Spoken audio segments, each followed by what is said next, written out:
दोस्तों की महफिल घर पर नहीं चलेगी। स्नेहा के पति सलील की आदत थी कि अक्सर ऑफिस से लौटते समय वो अपने किसी न किसी दोस्त को ले आते थे। फिर उसके बाद चाय नाश्ते के साथ घंटों राजनीति पर बहस का दौर चलता था। कभी ज़्यादा दोस्त हुए तो ताश भी चल जाता था। स्नेहा ये देख देख कर कूदती थी, क्योंकि उसे लगता था कि जो वक्त उसे और उसके बच्चों को मिलना चाहिए वो किसी और के हिस्से में चला जाता है।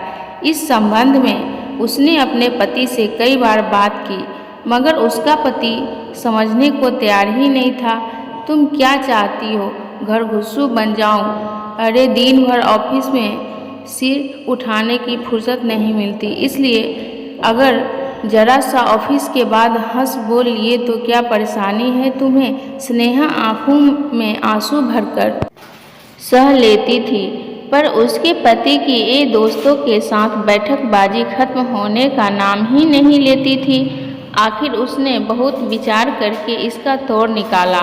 वह बहुत श्योर तो नहीं थी कि इसका असर होगा कि नहीं, पर उसने सोचा करके देखा जाए। आज शाम जब सलील घर लौटा तो देखा कि वहाँ स्नेहा की सहेलियों की महफिल सजी थी। चाय पकौड़ियाँ चल रही थी। उन सबको देखते ही उनके पति के दोस्त सकपका गए और बोले, चल यार कल मिलते हैं, आज तो तेरे घर में जगह ही नहीं है।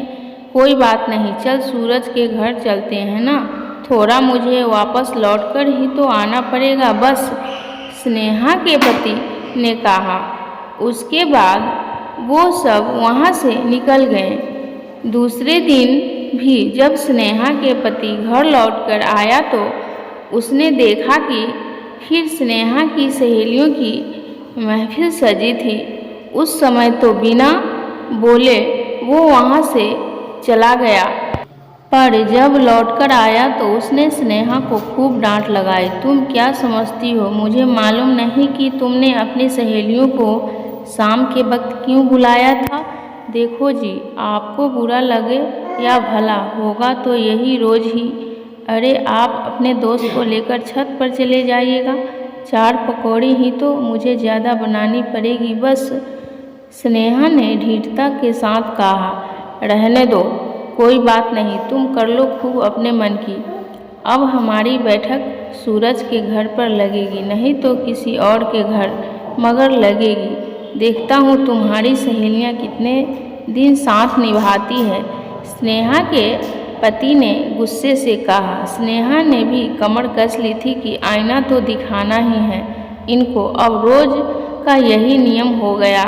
स्नेहा की सहेलियां आती थी बैठती थी, जैसे ही स्नेहा के पति उनको देखता बाहर निकल जाता, वैसे ही 10 मिनट बाद वो सब भी अपने घर निकल जाती, क्योंकि सबको मालूम था कि अब यह 2 घंटे से पहले लौटने वाले नहीं। फिर धीरे धीरे स्नेहा के पति ने ऑफिस के बाद सीधे घर आना भी छोड़ दिया। वो सीधे सूरज के साथ उसके घर ही निकल जाता था। फिर जब स्नेहा का पति ऑफिस के बाद सीधे न आकर 2 घंटे बाद आता था तो स्नेहा की सहेलियों ने भी आना छोड़ दिया। देखते ही देखते 1 महीना बीत गया। एक दिन 5:30 बजे घंटी बजी। स्नेहा ने दरवाज़ा खोला तो सामने उसका पति खड़ा था, वो भी अकेले, उसका दोस्त साथ नहीं था। क्या हुआ इतनी जल्दी, स्नेहा ने पूछा। टाई ढीली करते हुए बिना कुछ जवाब दिए अंदर आ गया। ड्राइंग रूम एकदम खाली देखकर उसने पूछा, आज तुम्हारी महफिल नहीं सजी?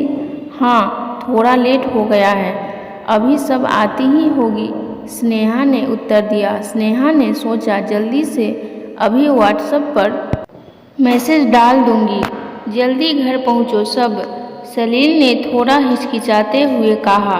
क्यों ना आज हम दोनों साथ साथ थोड़ा वक्त बिताएं, बालकनी में चाय पीते हुए, पुराने दिनों को याद करते हुए। हैं? स्नेहा ने आश्चर्यचकित होते हुए कहा। तबीयत तो ठीक है ना तुम्हारी? हाँ ठीक है, प्लीज़ तुम अपनी सहेलियों को मना कर दो, फिर चाय बना लाओ, मैं सब बताता हूँ। ये कहकर सलील बाथरूम में घुस गया। स्नेहा चाय नाश्ता बनाने लगी। सहेलियों को मना क्या करती जब उसने कोई मैसेज ही नहीं किया था।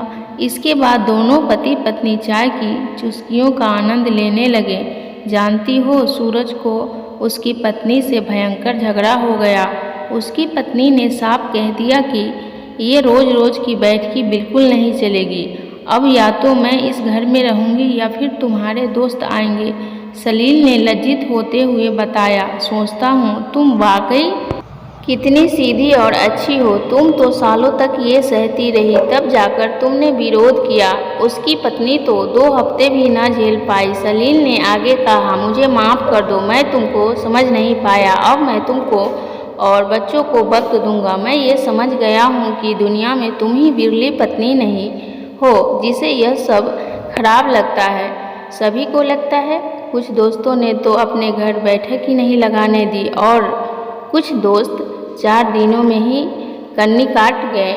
सूरज के यहाँ सबसे ज़्यादा दिन जम्बाड़ा लगा, फिर वहाँ भी मना हो गया। इसका मतलब गड़बड़ हम पुरुषों में ही है। अरे कोई बात नहीं, सुबह का भूला अगर शाम को घर आ जाए तो उसे भूला नहीं कहते। यह कहकर स्नेहा उसके गले लग गई।